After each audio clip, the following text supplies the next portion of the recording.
My name is Ming Jiang. I'm working for Montgomery County Health and Human Services. I'm a community health nurse currently doing case management and health education for pregnant women in the maternity partnership program.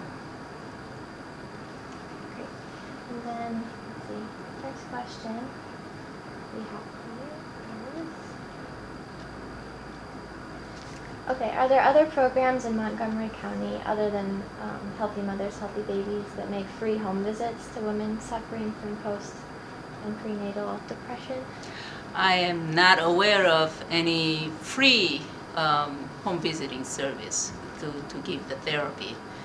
I know that there are some organizations offer home visits for the therapist to visit, but they generally charge either Medicaid or private insurance or fee-for-service. So I'm not aware of any free services.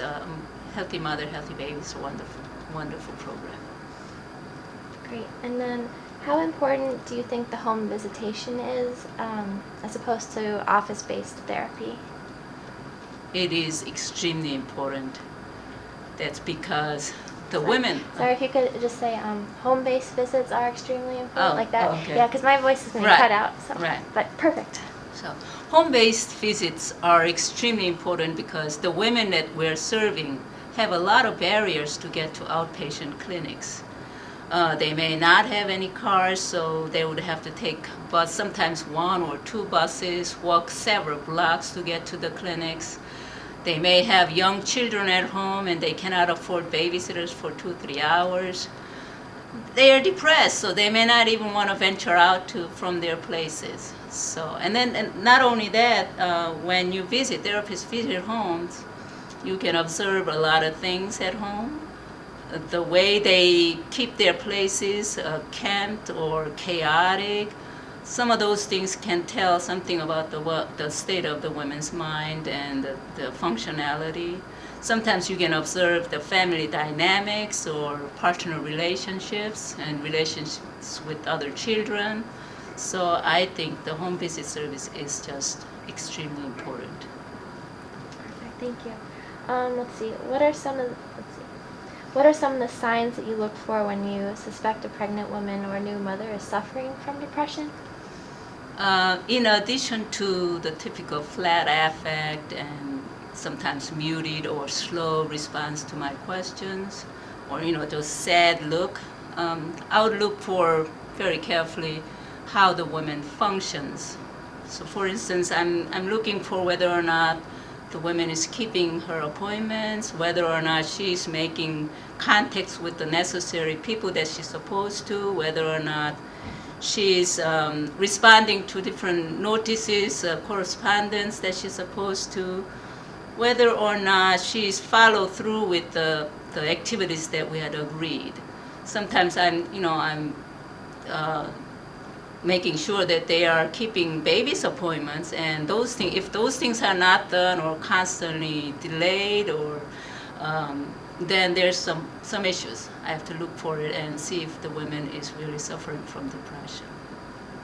Thanks. Let's see. And do you use the Edinburgh Postnatal Depression Scale?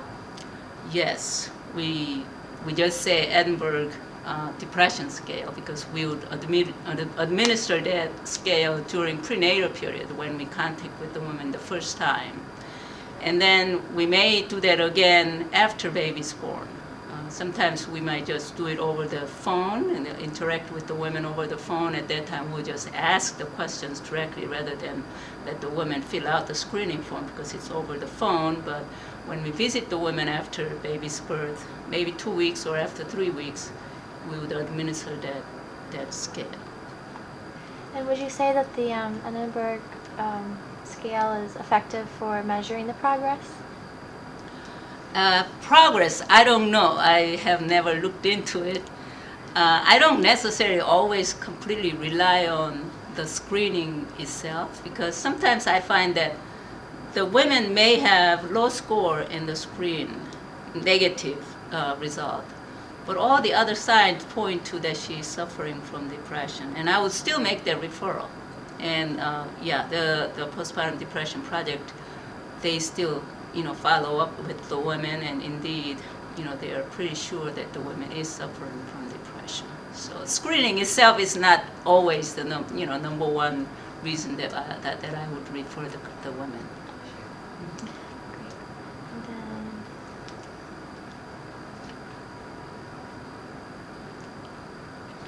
next question.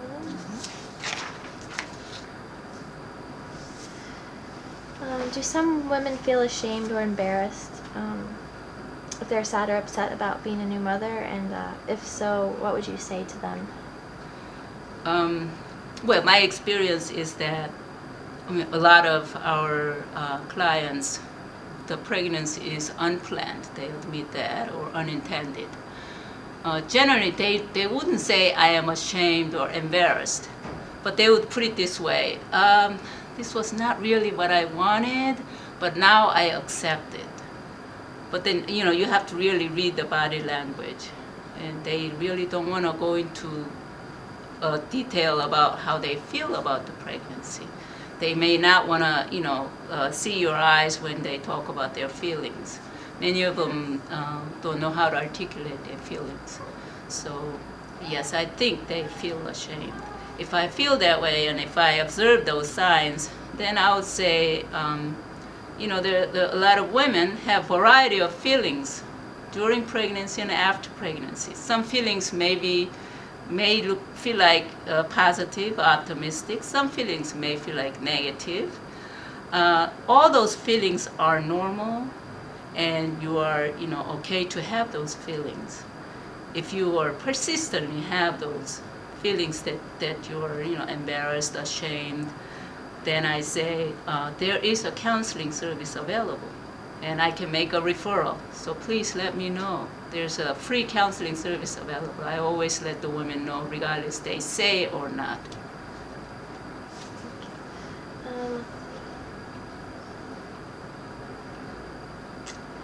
What ethnicity are the women that you refer to the Healthy Mothers, Healthy Babies? The majority of the women that we're serving are Latino women, and some African natives. So yes, those are the ethnic. Some of the Latino women, especially young women, are raised in this country, so they speak English pretty well. They act like just any other American young people, but they may have a poor articulation because they are grown up in the bilingual homes, and they usually don't know how to articulate their feelings or something's going on in their minds. So that's.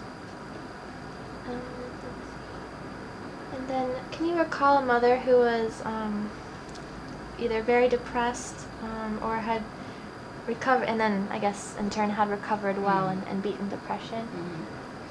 Well, some years ago, I had a young woman in her late 20s who had, by the time I visited her, she had her second baby. The first baby was 1 year old, so she got pregnant immediately after the first one. Her depression score, screening score was positive, elevated.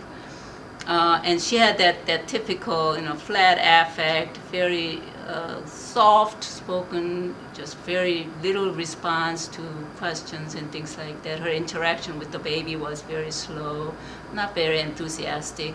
So I suggested that, we have this home therapy, free therapy available, and I can make a referral. She would be very, very reluctant. She lived with her husband and the children in a little tiny basement of her house. Her husband didn't have a car, and he worked all day until like late evening, sometimes on the weekends. So she's practically alone with their two little children all day in that apartment, in that basement. And so I would try to figure out how to get her out of the place. We would figure out where's the bus line is and how she could put the children in the stroller and get out and go to the library or mall or someplace. And it was never that easy. And then she would keep missing her family planning appointments. She said, I don't want any more babies. Okay, that was, she made it clear. But she keeps procrastinating, and then once we get the appointment, she would keep missing it. So missing the appointment. And by the time the baby turned 4 months, she got pregnant again. She was devastated, of course, and she finally agreed. After a few more months, she agreed to receive the therapist visit at home. Therapist visited full 12-week sessions, and some more after baby's birth. And to make the long story short, her husband finally saved enough money to move the family out of that basement and move them to a little larger apartment. By the time the third child was born, by the way, she requested sterilization during the C-section, so she got the permanent option. And then by the time third child turns about 2 months, she figured out how to put those two children in double stroller and 3-year-old walking along by side. And then she figured out to walk about 4 blocks to go to the Judy Center. Judy Center is where they have a lot of supportive programs for young mothers and children. And so she's been attending those weekly sessions for mother-baby playtime. And by the time that baby, the third one, turned about 6 months old, she was even looking for a job, and she was trying to figure out how to put the children in the daycare so that she could, financially more stable. So that was real success story. I was really happy about the therapist visit. That really helped. Wonderful. That's a good story. Yeah. I had a lot more, but for the time, yes. Let's see. Then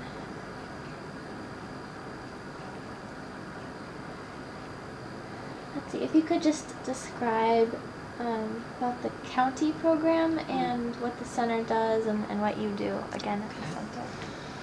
So the Maternity Partnership Program is a partnership between Montgomery County Health and Human Services and 3 area maternity clinics in the hospitals, 3 area hospitals, to help the uninsured, low-income women in the county to get the prenatal care.